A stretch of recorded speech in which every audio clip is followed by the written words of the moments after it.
I want to talk about national security, and Yeah. this has been kind of, certainly when you have a presidential campaign, it tends to highlight certain issues, but at the same time, you look at some of the things that candidates can't control, serious issues like the terrorist attack in Brussels, which Sure. then becomes elevated even more in the presidential campaign.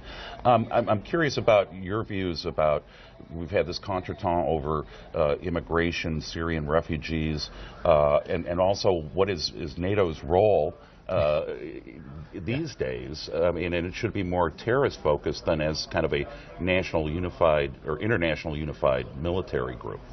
Well, and I do think that NATO has to be unified, and you heard comments before about potentially trying to break up NATO or who should be able to have nuclear weapons, and that's something that, again, I think that we ought to limit those as much as we can, and that's been the long-standing foreign policy of the United States, and I certainly believe that it still should be.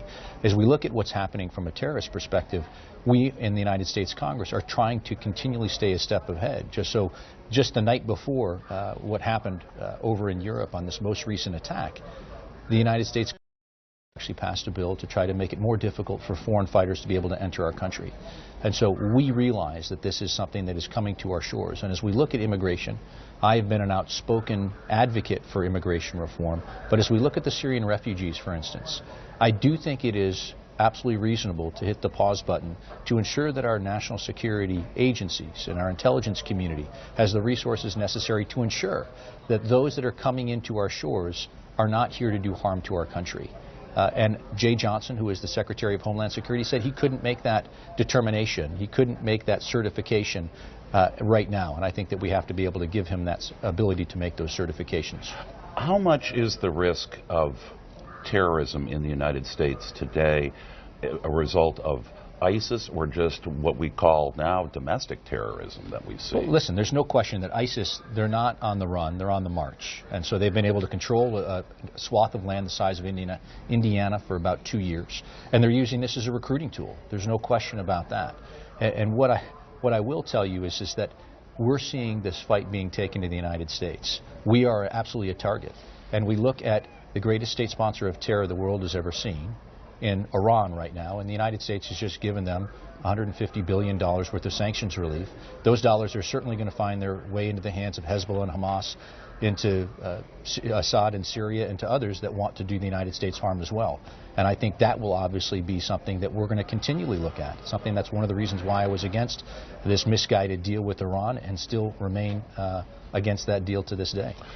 Let's take that deal, Yeah. and of course there are those fears about a state sponsor of terrorism, Sure. the freeing up of cash resources, Jay Johnson's announcement.